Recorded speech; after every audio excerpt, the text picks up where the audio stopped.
everyone, and welcome to today's VZWBuzz recap. This is the mobile lifestyle chat sponsored by Verizon, and we are going to be talking today a recap of today's VZWBuzz chat on mobile entertainment. I think we all agree that we are now using our mobile devices for having fun, for playing games, for streaming music and content and watching videos. I mean, it's incredible all of the things that we can do with our great smartphone and our tablets. So we're going to talk a little bit about what are some of the key highlights of today's chat that we want you to learn about, and we'll answer any questions that you have. Today's winner is going to be awarded, the prize is going to be awarded to the person that asks the best questions. So get creative and ask us some questions on Twitter. We will be taking them with my guest, and I will be sure to announce the winner at around 4:15 today. Right now it's 4 o'clock Eastern Time. I am very happy to introduce my guest today is Tommy Clifford, and he's coming to us from Appleton, Wisconsin. Appleton, Wisconsin. How are you, Tommy? I am doing well, thank you, Monica. Happy Friday to you. I know it's always a good day on a Friday, but it's especially fun when you're on the chat with us. And well, thank you kindly. Sharing your insights. I know that one of the most popular blogs shared on the chat today was yours. And what were you actually sharing on that blog? You were demystifying something. Well, I was taking a kind of showing everybody the Chromecast and what it is and how it works, and setting it up myself so that people can understand, such a tiny little thing can really make such a huge difference in your mobile lifestyle in your household. Yeah, it's so true. The Chromecast, for those of you that want to know what this is a small little device that you can buy at Verizon Wireless and other places, and you plug it in the back of your TV like a USB port, and you can then project onto your TV content that is on your smartphone. Not everything that's on your smartphone, right, Tommy? What are some of the things? Well, the thing I really love about it is the fact that so it works with like Hulu, it works with Amazon. No, it doesn't work with Amazon Prime, excuse me. It works with Hulu, it works with Netflix. But what I like about it is the fact that you're not just streaming the content to it, it actually takes control of the content, so you can be using your device for other things while you happen to be watching your movie or your show. Yeah, it's so great. And one of the, how many families have Friday night, TV night, movie night, and now we've introduced Chromecast night because it's so much fun to share what the kids are watching and some of the fun videos that they find amusing or interesting. And, we found videos from another era that you can also always find on YouTube and share it with them. So it's been kind of a fun new trend. Have you tried that? We have tried it. We did it with Emma, and one of Emma's new tricks is, if Dad doesn't want to read her a goodnight story, she'll go look on YouTube for some other dad who's recorded it, and then she'll show it on the TV to kind of get back at me. There's a question here from Brandy, and she wants to know, do you have to have a smart TV to stream your device to your TV? No, that's the beauty of the whole thing. That $35 little Chromecast stick makes your, no HD TV is really dumb, but makes it so that your HD TV has very amazing capabilities, and those capabilities are growing. Chromecast has like an app marketplace where there's more and more things that you can do every day with it. So no, you don't have to have a smart TV, and if you happen, my high-def TV is like 8 years old, and I just plugged into an HDMI port, and now I've opened up a whole new avenue of things to do with it. So now potentially I could cut the cord with my cable company and use that in its place. Yeah, it's really a great device. You don't have to have the latest of the latest. No, absolutely not. As you said, an HD TV. It's funny how just the other day, I forget where we walked in, and it was not a HD TV, and we were all like, "Whoa, what is that?"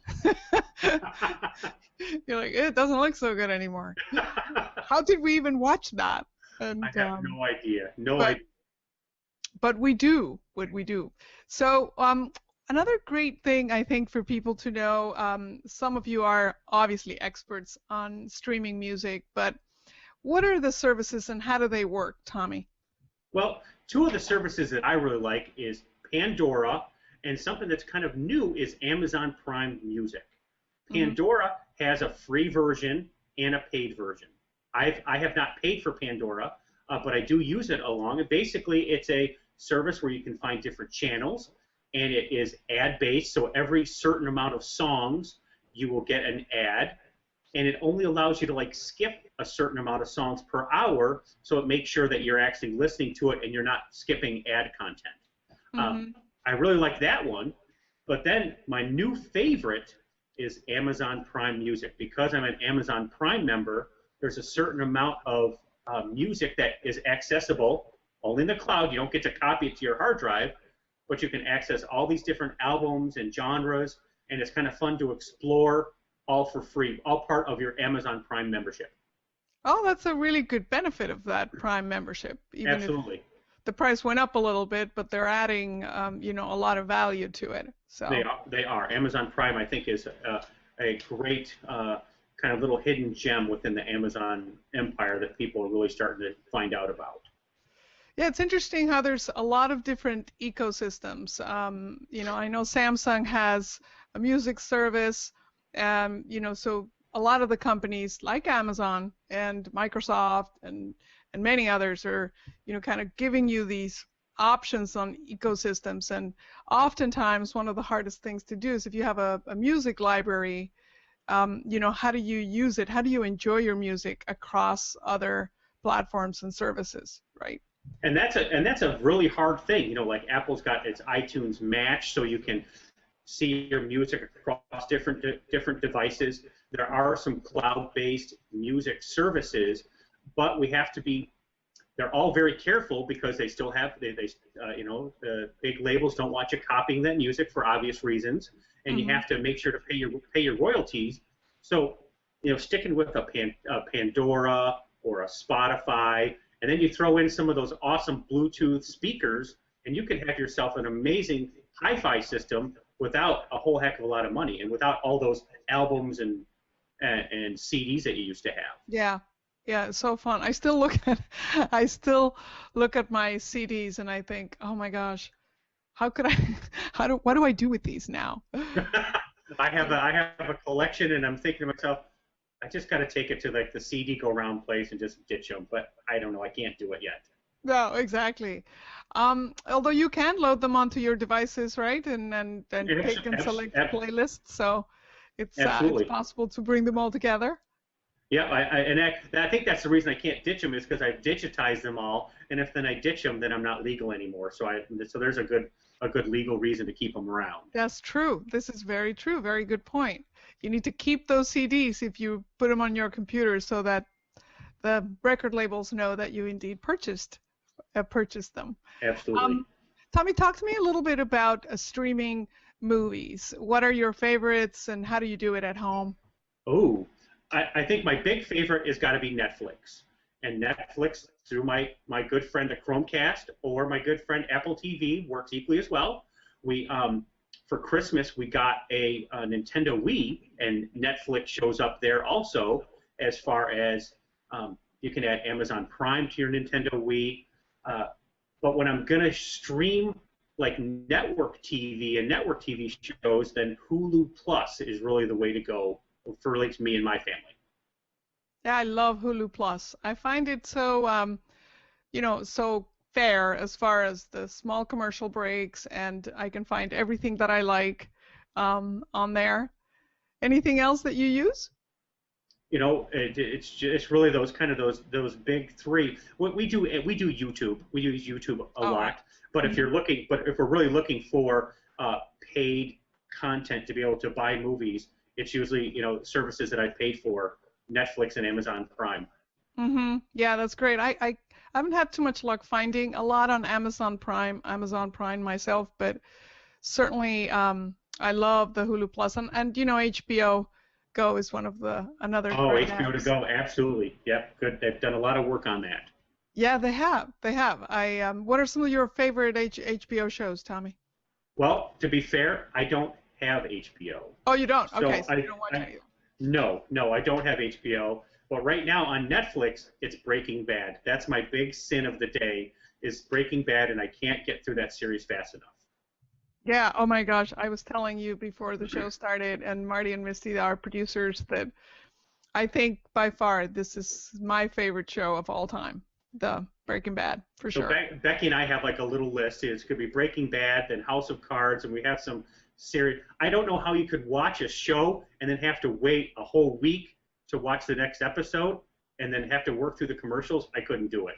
Very well couldn't do it at all. Yeah, yeah, it's really well done. It's a good combination of, it grabs you. There's a lot of scenes where you're feeling, devastated, and it's funny at the same time, and it's beautifully done. Right. The story, how it all comes together, episode after episode, is absolutely fascinating. So every so often you find these gems, but there are some, sort of what I would call secondary networks that are really, really interesting. AMC, Showtime. I know a certain someone that was leading our chat today is watching Shameless, um, and all I hear is headphones, watching a tablet, and a lot of laughing. And like, what are you watching? And so let's talk a little bit about that trend. It's kind of interesting that we now really have on-demand anything we want to see, pretty much, right? That's exactly right. And I think that some of the our cable providers are really struggling with that. People don't want 100 channels. They just want the big three. I mean, what are the channels you watch all the time? Maybe it's Discovery, maybe it's HGTV, and being able to go to a Showtime or an HBO to go or a service like that adds in the specialization, and I would pay more money for exactly the content that I want as opposed to a package that has like lots of everything and stuff that you're not even watching or taking part in. Yeah, yeah, it's so interesting, and the kids, you look around, teenagers, certainly the younger millennials, but also the sort of the younger kids, they're not really understanding too well how you have to wait for content to appear on the TV Right. these days. Have you noticed? They're like, why can't we watch it now? Like, That's right. I want to watch it now. Well, that and the fact that now I really need Verizon Fios because Emma's watching a show, Drew's watching a show, we're watching a show. We need more streaming bandwidth, and that's really our big bottleneck in our household, to be fair. right, right. That's true. Sometimes that's the challenge. There's a question here from Amy S. Her hashtag, her Twitter handle is 5menandalady. Does streaming eat up any storage on your devices? The answer is I noticed it, so I don't believe so. I mean, probably as you're doing it, there's probably some buffering going on, but I think once the show is gone and over with, I don't believe so. I mean, I've never, to be fair, I don't think I've ever asked myself that question. Yeah, I think what happens sometimes is if you're downloading something to watch later, you will have to use storage. Yes. But while you're streaming, you're not actually storing it in your device, right? You're watching it live. Like we were talking about how amazing it is. You can watch the Super Bowl, right? Live right. on your phone, well, actually only on a Verizon phone. Right. NFL mobile app is only available on Verizon's network, that's right. And you can actually watch the commercials. So Oh, that's cool. You're not going to be storing it on your device. So the answer would be that you don't really eat up any storage unless you're buying it and downloading on your device to watch later, presumably, right? Right, or watching your airplane where you wouldn't have any, bandwidth or things of that nature. Absolutely. Yeah. So one of the other questions is on, I wanted to talk about gaming because, of course, that's a, pretty big deal. Yes, yes. Yeah. What are your favorite gaming experiences? Are you a Minecraft guy or dad? I'm a Minecraft dad. I have two little people that are huge Minecraft PE users. But for myself, my big addiction, which I admit it and I've come to terms with it, trivia crack. I can't get enough of it. I don't know what it is. I'm playing with Robin. I play with all kinds of people, and it's a small little nugget. I love it. It's not like a big big time waster. It's a small little, like I'm waiting at the elevator, or I'm waiting at the bus stop, or I'm just in between something, and I can spend 30 seconds on it, and I love it. Tell me the name again, because I saw she posted that earlier. It's called Trivia Crack. Trivia Crack. Yes. It's not drug related, but it hooks you, and you're just excited to get the next question. And it has like 6 different areas of questions, and whether it's geography or history or art, and you answer these questions and you get points, and it's really fun. I'm gonna have to try it. Although, do you have to be really good at trivia? Because I'm not really good at trivia. No, you don't. I'm not very good at trivia either, and I win one every so often. So Robin's let me win, so I'm appreciative of that. Oh my gosh, this is so funny. Ayanna Pendergrass just posted that she still remembers being excited to play Snake. I so remember that too. Remember Snake? Oh yes. In the old, like, very brick-like phones, and I was once in a cab, and the cab hit the car in front of it, and the woman that was sitting next to me, my sister-in-law, she fell to the ground, but she was playing Snake, and she didn't stop. She didn't get up until she finished that session. I'm like, the car crashed, you're on your knees, and you're still finishing your Snake session. So games are a lot of the reason that people are looking for really high quality phones. Absolutely. Right, to be able to see the screen, in good definition. So tell us now, to wrap up, Tommy, what are the favorite devices that you've played around with this year that you would recommend for good gaming experience? Oh, good gaming experience. The Galaxy Note 3 is great because of the huge screen. Mm-hmm. And I'd say because it's got amazing graphics response. You can play some great games. Now, I'm not a big, role play game, but my son plays games on it, and he goes, Dad, it's so fast and so responsive. So I think that is if you're a big gamer, having no sacrifice for a big screen and no sacrifice for a fast processor. Oh, that's good. Very good tip. Yeah, I do like the big screens. This is that you were talking about the Samsung Galaxy Note. This is the Note 4, and the screen is so important when you're playing games. Absolutely, absolutely.